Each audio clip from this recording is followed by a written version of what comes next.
Hi, I'm Dr. Joseph Wittduring, and the purpose of today's video is to talk about whether everyone should come off their benzodiazepine. Now, the topic for this video actually came from one of the viewers for the channel who left a comment.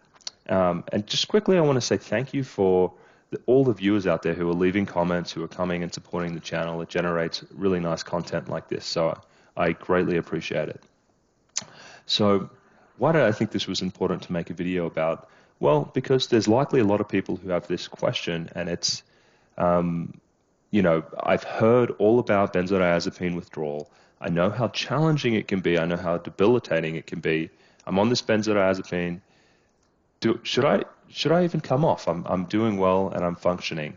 And that's a really good question because I don't think that, well, I'm going to cut to the chase. I don't think everyone needs to come off the benzodiazepine. And let me kind of talk through the process, that I would think about if I was counseling someone on this. If someone came out to my office in Utah, or I was doing an online consultation in one of the several states I work in, this is how I would look at it.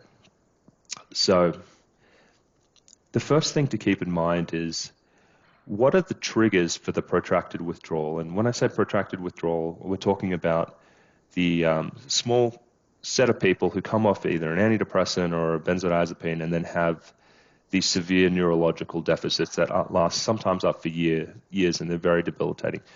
Not everyone gets this. It's just a small proportion of people. So how does this evolve? And if you've seen some of my other videos, I talk about the two most common ways. And the first one is they're actually triggered by withdrawal. Usually it's someone who's been on this medication for 6 months to several years, and they abruptly come off the medication. And during that process, they develop severe withdrawal symptoms, and usually they get back on the medication and it doesn't go away. And these withdrawal symptoms, they're not your typical acute benzodiazepine withdrawal symptoms. These are people who have now started developing, shock-like sensations coursing through their bodies, trembling, tingling on their skin, muscle tightness. And they last for longer than about 2 weeks, which is typically what the acute withdrawal period lasts for. So that's the first way it happens. People are triggered during this withdrawal process. It can be all at once. That's the most common story. Someone gets cold turkeyed and it happens. But I've also heard about it with rapid withdrawals as well. So someone who's taken off the medication over a period of 1 month when really it should have been like maybe 6 to 8 months. So that's one way of that it happens. The other trigger is much more insidious, and I've seen people develop this problem just gradually over time. They might have been on the drug for 2 to 3 years, and eventually they develop, the interdose withdrawal symptoms. And to kind of get past the jargon, what that is let's say you take your dose 2 times a day. You start noticing that, right before your second dose, you're feeling really bad. You're kind of going into this withdrawal, and that's usually how it starts. And then, you may go up on the medication, or you may say, I've been on this for a while, I'm just going to keep it as is. But the interdose withdrawal eventually progresses to what's called tolerance withdrawal.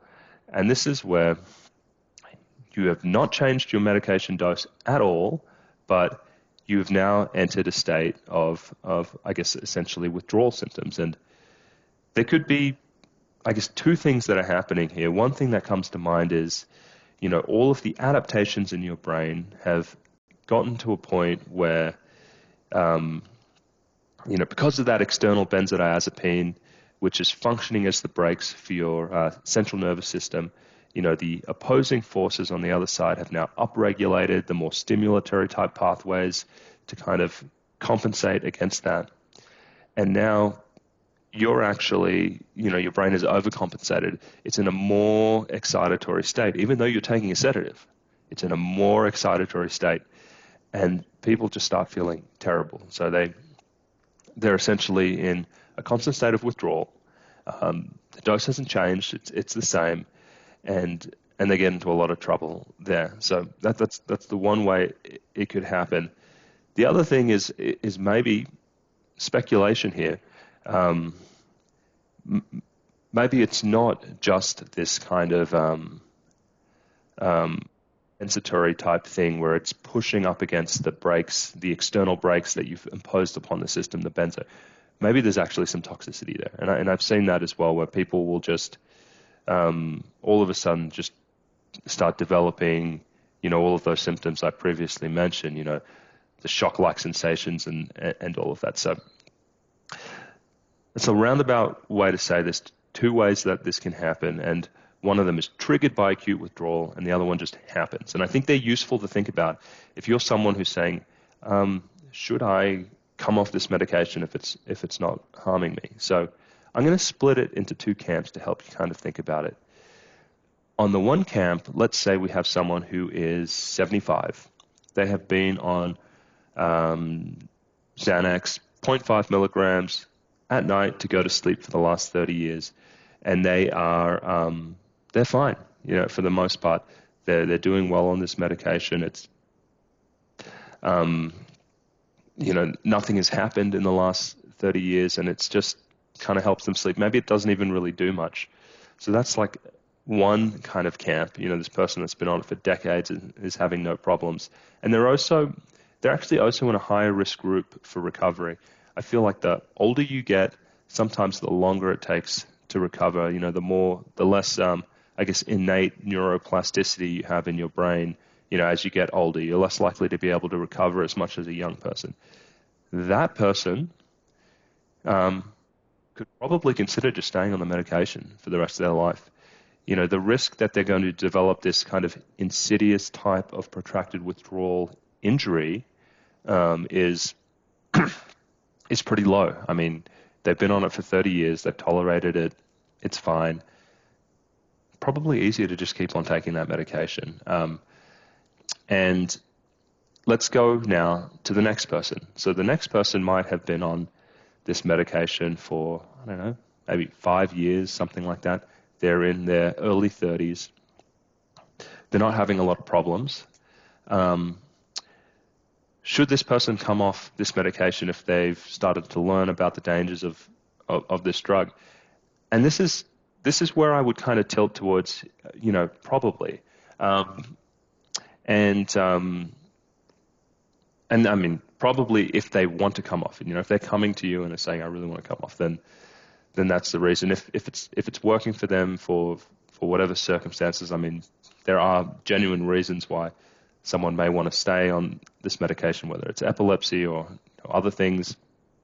It goes beyond the point. But if they come to me and they say, what do you think? Do you think this is a good idea to come off? And it doesn't look like it's really helping them in any way, then probably is my answer. And the reason for that is if you've only been on this medication for 5 years, I mean, you've got like a 50-year runway, on this drug, and a lot can happen. Like I mentioned, even if you do nothing to the dose, even if you keep it exactly the same, there still seems to be this risk in this subset of people who will eventually develop, this kind of tolerance withdrawal type picture, and we really want to avoid that happening to you.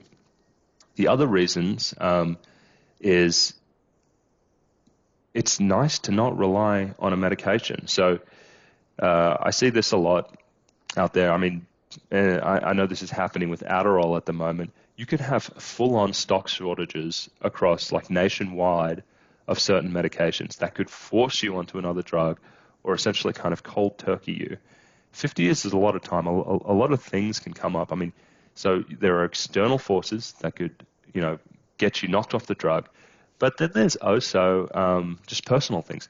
People travel. People, misplace their medications as well. And so you have this kind of 50-year period where you're really going to want to make sure you're taking this medication every single day. And there's a lot of things that can mess that up. And if you're unlucky and you get kind of pushed into one of these withdrawal type periods, each time that happens, it kind of raises your risk of having this kind of protracted withdrawal injury. So that's how I see it. I see there's two camps. There's the one camp that been on it for decades, it's causing no problems, and maybe they don't need to be on it. Now that's different.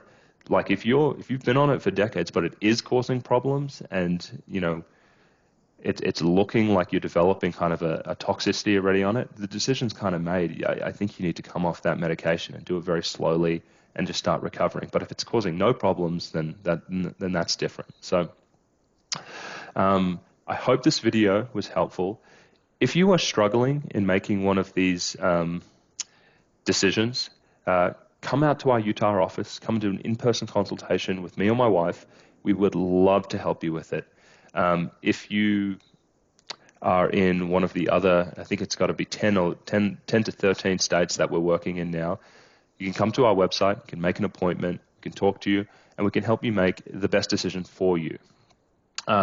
If you're enjoying the content that we're putting out here, please consider liking the video. Please consider subscribing. It would mean a lot to us. So on that note, thank you so much, and I hope you enjoyed this. Take care.